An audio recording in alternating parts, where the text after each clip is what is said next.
mo? Ako po'y nakitira sa aking tiyahin. Meron din po silang nakikitira sa kanila.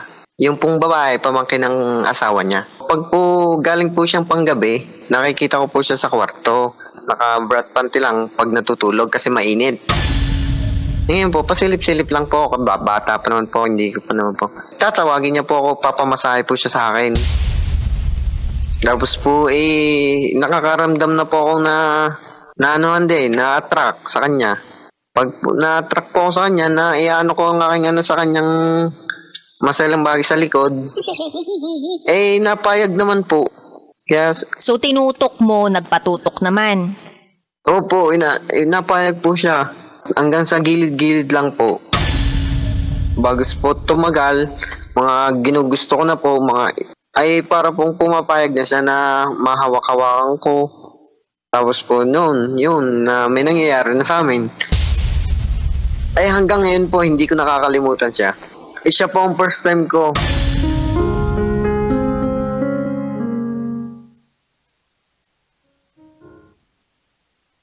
Sino dito ang natutulog nang nakabrat panty lang, ha?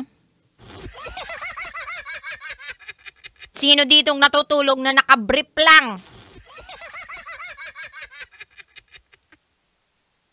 Kapitbahay nga kami. Pag lumalabas ng bahay, naka-boxer shorts lang. Walang kahit anong suot na damit. Boxer shorts lang. Minsan nakikita mo pa yung kuyukot. Mabuti sana kung kasing puti ng labanos. Pero hindi. Minsan mas maitim pa sa budhi ng masamang tao. Charot ay darat. Ay, talaga nga naman. Oo. Alam mo, kapag mainit ka, bisyo, yan ang ginagawa ng mga tao. Paano ba naman kasi? Alam nga naman maglagay ka ng maraming damit o kaya kumot, mag-comporter ka sa ganitong klaseng panahon. Pero, yung top secret sharer natin kagabi, ay ibang klase yun. Oo. May kilala ako. Wala talagang saplot. Matulog dahil sa sobrang init. Pero yon, sa sobrang nag-init, nagtanggal ng saplot. Charot with harot. Anyway, kabisyo, mainit ang panahon ngayon kaya wag mo nang painitin ang ulo ng ibang tao. Wag ka nang dagmagdag dun sa init na nararamdaman natin ngayon. At kung mag-iinit ka man, dun na lang sa taong mahal mo. Dun sa taong nananabik sa'yo. At ganun ka din sa kanya. Anyway, kabisyo. 9:00 ng gabi hanggang hating gabi magsasama tayo kapiling ang Basa Princess ng Love Radio. DJ Rocky Tera.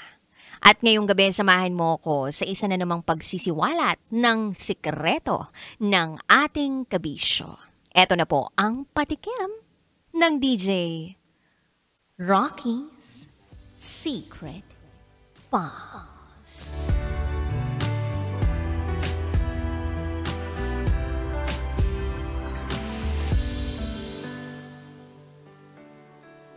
Nahanap namin si Papa. Pero sana pala, hindi na lang ulit namin siya nakasama.